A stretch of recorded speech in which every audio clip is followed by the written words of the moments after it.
Hey guys, welcome to a brand new series on the channel. It's Inferno again. This is the Ultra Moon Randomizer Nuzlocke. This is a series I've hyped up for a very long time. I hope you guys enjoy the layout. I will be tagging the person who made the layout down below, their Twitter. They are taking commissions right now. I believe they only have 2 slots left from the last time I checked their profile. This was won in a contest, so I did not pay for it, but I will say that if I had paid for it, it would have been very much worth it. It's a really good background, but yeah. This is going to be a Choose My Starter episode, which you could tell by the title and the question of the day. You know, the question of the day. As you can see, all the Z crystals that you would get, you know, throughout the game are featured there. I don't know if we're going to get every single one, because, you know, there's a couple ones that aren't even through trials. That's what they're called. I've been playing a lot of Sword and Shield, so I forgot that they're not called raids. That's for Dynamaxing and Gigantamaxing. These are called trials. I almost forgot again. But yeah, without further ado, I'm going to choose English because that is the language I speak, and let's get right into it. Man, I'm so hyped for this playthrough. Just so you guys know, I've been trying to play every generation at least once. No, at most once. I want to play each generation at most once before doing repeats, and this is the last generation I need to start. I ended my Pokemon X Randomizer Nuzlocke on Friday. That episode did really well. I'm really appreciative for the love you guys gave to that episode. It is now my most liked video on YouTube, and that's really exciting. But alright, Professor Kukui is here to talk to us. As you can see, there are no black lines around Professor Kukui because I removed those from the game. That's really exciting to me. I had to, you know, find out how to do that, and I'm really glad I did, because I think the game is just going to look absolutely beautiful. I hope you guys agree. Oh, let's see Rockruff. Look at Rockruff. What a good boy.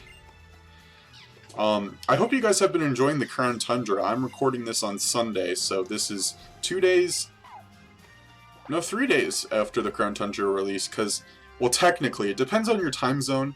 If you're from the UK or Europe or anything like that, it came out 2 days ago, but it dropped at 11 p.m. at my... No, not even that. It dropped at 8 p.m. because I was watching Game Boy Luke.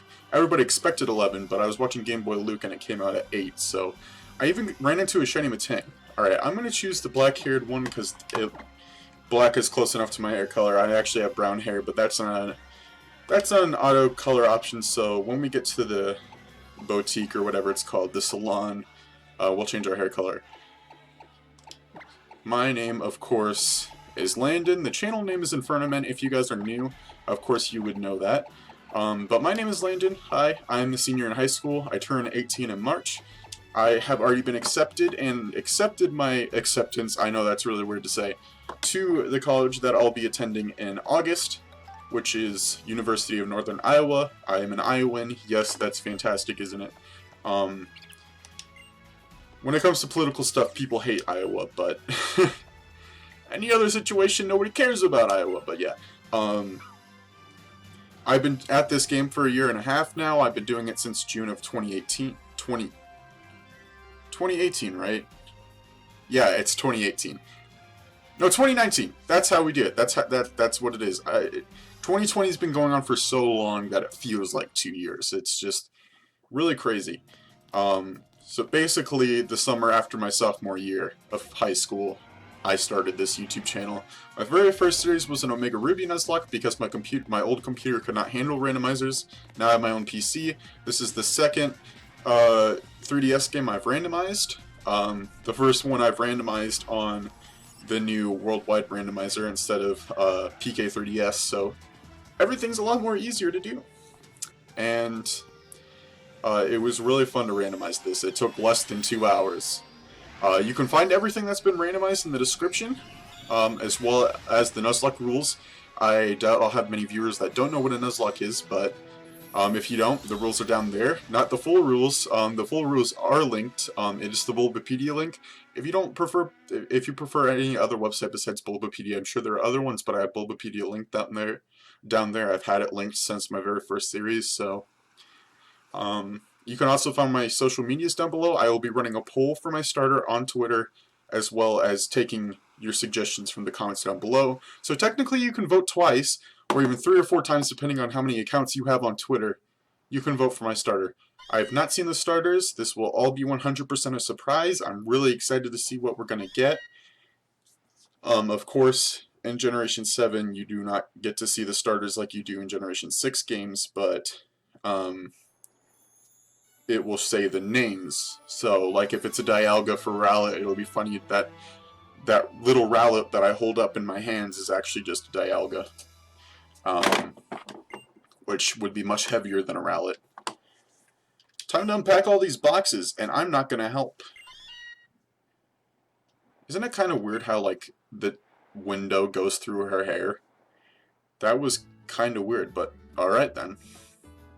If you are curious, another series I have going on the channel right now, if you're new, is my Heart Gold Randomizer Nuzlocke, which I just started fairly recently too. Episode 12 comes out tomorrow. I've had it going on since after I finished my Black 2 Randomizer Type Lock, and I'm hoping to do Type Lock again soon. That was a lot of fun. I just really wanted to do Randomizer Nuzlocke again because, you know, Generation 7 is pretty good for randomizers. There's plenty of Pokemon, and I feel like the randomizer is more fair when it comes to Generation 7 because you're less likely to get legendaries, so it's more of a surprise and more exciting when you actually get one. And, you know, the Pokemon selection are great. There's ALOLAN forms to choose from. The totems can either be super strong or super weak. And, you know, it's just really excited to randomize Generation 7, and I'm really excited to finally be doing it. I went with Ultra Moon just because, you know, it has all of the content since it is the enhanced version. Professor Kukui's about to walk in without our permission. Oh, guess not. I have to get my bag and hat. This will probably be the one game that I don't get lost in, because I've gotten lost in practically every game. Even if I claim that I've played it a bunch of times, I've gotten lost in every game at least once. But, which probably even includes Shield. I don't remember getting lost, but I might have. But these games are just really hard to get lost in, so, I mean, it's basically straightforward. You just got to keep on moving forward. There's no places to, you know, get lost. I don't recall any times where you have to go back to previous cities without, you know, another trainer saying, hey, come on, come with me. It's pretty simple. I feel like Generation 7 games are some of the easiest games to play. That doesn't mean we're not going to have a challenge at some point. That's just how Nuzlocks are. You get a challenge no matter how easy you find the game. So it's pretty inevitable that we're going to end up in a tough situation, but hopefully that doesn't happen right at the beginning of the game. Am I not supposed to go up there yet? That's depressing. Yeah, I usually choose my starter episodes are shorter, but... Oh, we're supposed to go up this way, that's right. Remember when people saw the flying Pokemon? It's Murkrow and Ultra Moon at night. But remember when the trailer came out where Wingull was flying overhead and people thought that was following Pokemon? That was hilarious. We got following Pokemon in Sword and Shield's DLC, which people wanted to happen in the base game. But we finally got it in the Isle of Armor, and we have it in the Crown Tundra too. Speaking of the Crown Tundra, I have 2 shinies already. 3 actually. Galarian Weezing I already had before, but I got one in a Max Adventure, so I'll count it. But I got a random shiny Metang on the way to Calyrex's tree. I keep on forgetting what it's called. I was going to get Spectrier, and I ran into a shiny Metang trying to catch one for the Dex. And then I got shiny Mewtwo last night before recording this. And that's freaking great, because I spent all day hunting for it. Yeah, I got a bit of help from those little monsters there.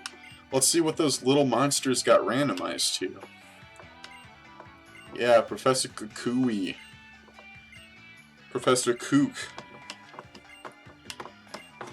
Yeah, I'm not going to read dialogue in case you were wondering. That's just not what I do. It makes it so that, like, things take longer and, you know, everybody's read the dialogue for Generation 7 games a million times, as well as other Pokemon games. The only time I've ever read dialogue in a game is Omega Ruby.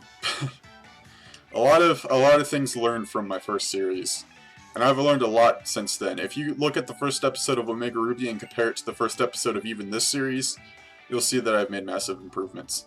Considering the first episode of Omega Ruby didn't even have a layout, because I didn't have a program that I could do that in. Alright! So our starter options are 2 starters and a monkey. So we have Chestnut, which if you're new to the channel, you should know that's my least favorite starter Pokemon of all time. All 3 forms of Chespin were put into F tier by me. We have Mankey. Evolutions are randomized, I believe, so that would evolve randomized. You'll see down in the description for sure. I just don't remember if I did because I didn't do it for Heart Gold. And last but not least, we have Venusaur, which would personally be my option. So, like I said before, you can comment down below which option you want me to choose. I will, take the comments, tally them up, add them to the final poll on Twitter.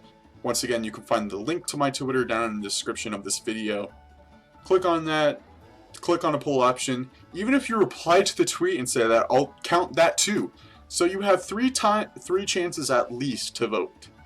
I'll be adding those all together and choosing which starter I will be choosing from you guys. From your guys' opinions. So, that's going to do it for this episode. Make sure you like, subscribe if you're brand new to the channel, ring the notification bell so you get notified about future episodes of this series and other videos on my channel. Obviously, you're answering the question of the day if you're choosing my starter.